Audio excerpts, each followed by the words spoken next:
Some scientific questions are big, not necessarily in length, but big when it comes to complexity. How do we eliminate cancer? How do we produce energy more efficiently? What is the universe made of? These complicated questions can't be solved by a single scientist. They require significant collaboration and resources. This is what's known as big science. How do scientists access the means to conduct big science research? Join me as I uncover the answer on this episode of Beyond the Breakthrough, where we break down the latest developments in science and technology with help from the experts behind them. I'm Kelsey Underwood, your host and digital communications specialist at AUI. Let's get started. We can make scientific advancements by learning everything, but one person can't learn everything. We must do it together. That's Allison Costa, or Allie, an astronomer at the U.S. National Science Foundation's National Radio Astronomy Observatory, where big science happens nearly 365 days a year in the form of radio wave observation. As both an associate scientist and member of the proposal handling team, Allie's no stranger to the process scientists take to make their research possible. Big science emerged in industrial nations around the end of World War II as the need for large-scale science research projects became more prevalent. While research of such magnitude increased understanding of the world and advanced many aspects of life, most independent scientists and small research groups couldn't afford to fund their projects on their own. As a solution, the user facility model was developed, allowing members of the scientific community to use large-scale facilities and their state-of-the-art equipment, typically funded by the U.S. government or governments of multiple nations. Federally funded science not only advances society by improving knowledge, health, and security, but it also supports the economy. According to a report by United for Medical Research, $2.56 was generated for every dollar invested in research funded by the National Institutes of Health during the 2024 fiscal year. The grand total for that year? $94.58 billion in economic activity. And this figure is for just one of multiple contributing government agencies. Others include, but aren't limited to, the National Science Foundation, Department of Energy, Department of Defense, and NASA. The first national lab of the United States, the Department of Energy's Argonne National Laboratory, was established in 1946, with its first user facility, the Zero Gradient Synchrotron, going online in 1963. While national facilities are funded by the government, most are run by private contractors under cooperative agreements. For Argonne National Laboratory, this is UChicago Argonne LLC of the University of Chicago. Within the same year Argonne was established, AUI, which stands for Associated Universities Incorporated, was chartered. Original member institutions were universities, hence the name, and included Columbia, Cornell, Harvard, Johns Hopkins, MIT, University of Pennsylvania, Princeton, University of Rochester, and Yale. Their goal was to acquire, plan, construct, and operate laboratories so large, complex, and costly as to be outside the scope of a single university. Sounds familiar, right? In other words, AUI would help stand up and run user facilities, and that's exactly what it did, becoming one of the pioneers of the open access model. The most notable M&O agreement in AUI's history is the National Science Foundation's National Radio Astronomy Observatory, which originated in 1956. Today, the observatory comprises the Central Development Lab, Very Large Array, Very Long Baseline Array, the North American portion of the Atacama Large Millimeter Submillimeter Array, and the 7 radio telescopes at Green Bank Observatory. So why are these radio telescopes user facilities? The most obvious reason? They are massive. With the Green Bank telescope standing at 485 feet tall and weighing approximately 17 million pounds, it's clear that one of these gargantuan pieces of equipment couldn't be financed, built, or maintained by just one person in their backyard. Radio telescopes require a highly specialized team and a specific observing environment as well. We can't necessarily put our telescopes just anywhere. Radio astronomy is a little bit better than optical astronomy because we don't have to have nighttime observing.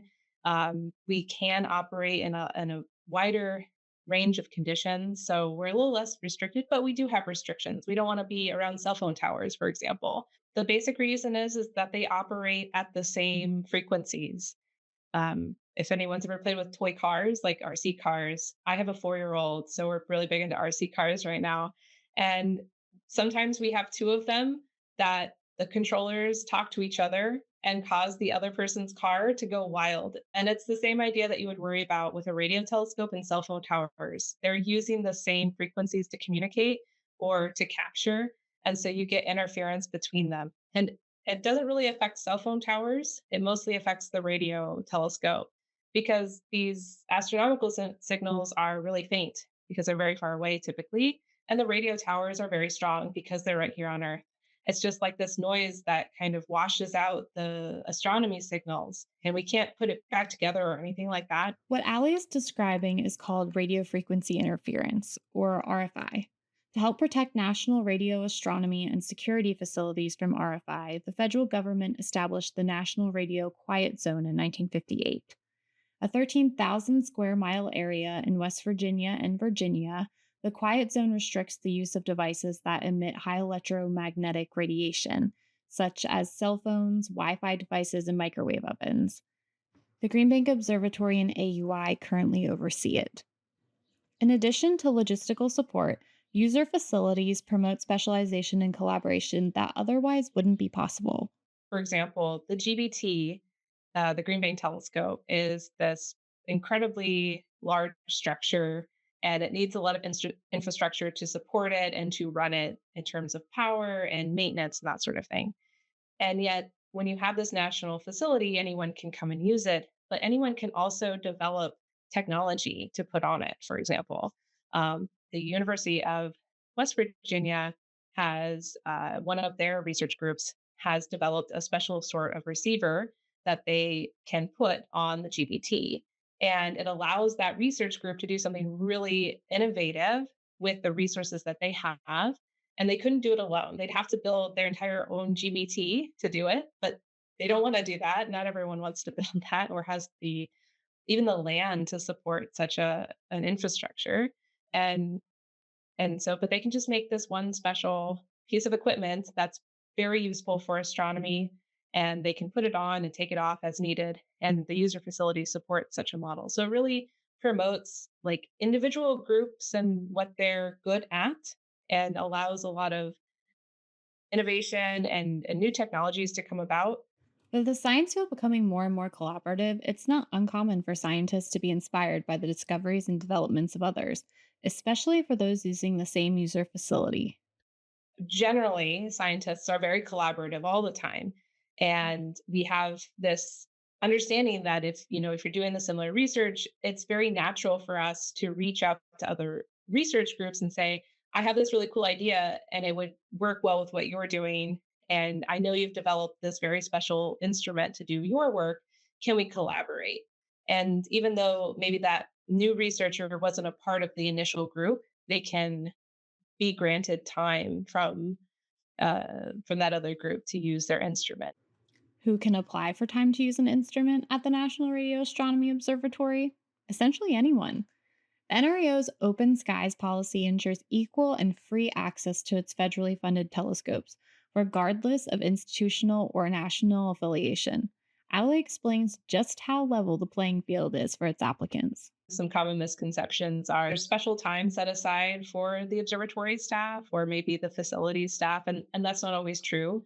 Like if I want time on this on one of our facilities, I have to apply for it in the normal way. It's very atypical that any time is set aside for internal, like pure internal use. That's not just about commissioning or maintenance or operations. So observatory staff have to follow the same policies as the general public. And I think that's a very fair thing to expect of us. While anyone can apply, Ali says the most common applicants are individual scientists, research teams, and college students, both undergraduate and graduate. To request time to use a particular telescope, one must submit a proposal, including a scientific rationale, an observing plan, telescope requirements, a time request, and a data analysis plan. Submitting a proposal is a technically challenging process and can be overwhelming, especially to a first time applicant. I think one of the biggest parts of our field is that radio astronomers have a lot more technical bits up front in our current software, which is pretty bare bones in the sense of what it automates for you. It essentially automates nothing, and you have to know a lot of this information. So that's the biggest challenge of preparing a proposal. Part of Ellie's role on the proposal handling team is to support software development for the proposal and review process. I'm not the one writing code, but I work with the team to set requirements, and I do a lot of quality assurance and kind of scaffold the science facing side of this software. And the software that we're making is to support the proposing and review processes for VLA, VLBA, and GBT here at the NRAL. And that's mostly my day to day. I additionally support the current software suite that we use right now, even though we're replacing it. And that means I also support the current proposing like system and process. So I help organize review panels, for example. I help recruit reviewers. I'm also one of the people who might sit in on a review panel to make sure that it's following our policies and help the reviewers understand our policies. I answer help desk tickets. So it's kind of a really wide ranging thing. The software team has been working to create new software tools to help streamline the NRAO's application. Part of the effort that we want to put into these new software tools that I work on is the idea that we can automate some of that, like the really straightforward bits of it, or what we might consider standard observing. So, the observing neutral hydrogen has been done for a long time, and it has kind of a certain process to how you might set up that request and schedule those observations, for example. And so one of the features we want to put into the new tools is the ability to say, "Hey, I'm doing hydrogen. We've done this forever. Can you just tell me how to do this?" And our software can automate that, and the automation will be based on our expert knowledge, essentially, from the NRAO. These future software updates will not only simplify the application process, but they'll also further fairness, especially for astronomers without prior experience or astronomers that are coming from different areas, such as an optical astronomer. The end goal is to have great research and to understand the universe. And you really just can't do that with one type of astronomy. You really need like the panchromatic view, which would, from radio all the way up to gamma rays. And so we want to make it easier for astronomers at different wavelengths to come down to radio. And I think that will inspire all the community to be more helpful to each other in general. The NRAO observing schedule is broken down into 2 semesters each year, with proposal deadlines in February and August. The proposal calls for each semester vary slightly based on the positioning of the Very Large Array, which has 27 active antennas on a Y shaped track with 4 possible configurations. Applicants can also request time on the Green Bank Telescope or the Very Long Baseline Array, which consists of 10 antennas spanning from Mauna Kea in Hawaii to St. Croix in the U.S. Virgin Islands. Since the Atacama Large Millimeter Submillimeter Array, or ALMA, is operated by 3 countries, the observatory's application is separate, with 1 proposal cycle per year. AUI proposed the creation of ALMA and led efforts in the design, construction, management, and operation of the resulting facilities. In addition to North American management by AUI on behalf of the NRAO, operations are also led by the European Organization for Astronomical Research in the Southern Hemisphere on behalf of its member states, and the National Astronomical Observatory of Japan on behalf of East Asia. For today's conversation, we're focusing solely on the NRAO application process. NRAO proposals are each classified as one of 9 broad science categories, with each category having a review panel. We bring on 6 panelists, so experts in that field, and they're the ones tasked with reviewing those proposals and forming that scientific consensus over whether or not it should be eligible for time or not based on its scientific merit. And so each of these categories has its set of experts. We try and fill our panels with a diverse set of experts. So we have a really good way of evaluating the scientific merit of these proposals. Proposals are also evaluated by a second review panel for technical feasibility. You can have a really good science case, but if it's not technically feasible, then we can't put it on the telescope. The technical review is usually done by observatory staff. Each site, each facility has its own group of people who, are very well acquainted with what the VLA can do. They're the people who do the technical reviews for VLA proposals, for example. I mean, they're the ones who are doing the maintenance and the maintaining and the development on that facility. So they're the best ones to say, yes, it can do what you just asked of us. With the NRAO receiving around 600 proposals per year, the application process is highly competitive, which Ali notes as the most significant con of the user facility model. We only have so much time to give on a certain facility, and that's because we can't make more time. There's only 24 hours in a day. And so it's a very competitive process. You really have to stand out from the group, and that can be challenging. There is a skill to writing proposals to be able to communicate your science well enough and to know the facility so you understand the technical limitations that you might run up against. Intense competition unfortunately means rejection for some applicants. However, Ali encourages those whose proposals are not selected to reapply. So they are absolutely welcome to reapply. Part of what we ask our reviewers to do is to form consensus opinions about each proposal. And so we typically ask them to write down what the strengths of a proposal are and its weaknesses. And particularly for proposals that won't be granted time, we ask them to be very verbose in what they think the weakness is. So again, this is a panel of experts giving their opinion on a proposal. And what we hope is that that enables the original proposer to make improvements on what they've asked. Fast forward to the completion of accepted research proposals, results are then published, presented at conferences, delivered at colloquia, and shared at community outreach events. As a result, other researchers and aspiring scientists are informed and inspired to pursue new and additional research. And then the cycle begins again, continuously expanding our understanding of the universe. User facilities have made significant scientific breakthroughs possible, such as treatment for COVID-19 at Argonne National Lab's IMCACAT facility, and the first image of a black hole with support from NRAO's Very Long Baseline Array.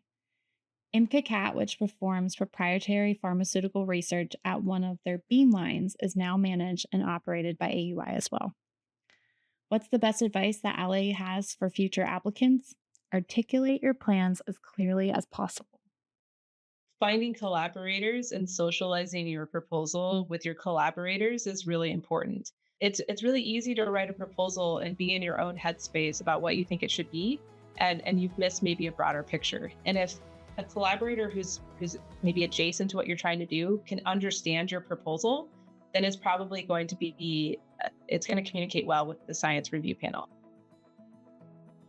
What a great conversation with Ali. It's fascinating to look back to where the user facility model began and how much science has grown because of it since. Credit is also due to the scientists who put in so much hard work even before their research has begun. Ali, thank you for sitting down with me to share your abundance of knowledge. And thank you to the big science researchers for your dedication. If you're interested in submitting a research proposal to the NRAO or learning more about the process, please visit science.nrao.edu/observing. Also, if you would like to be notified about new Beyond the Breakthrough episodes and special segments, be sure to subscribe wherever you listen and leave a review while you're there to let us know how you're enjoying the podcast.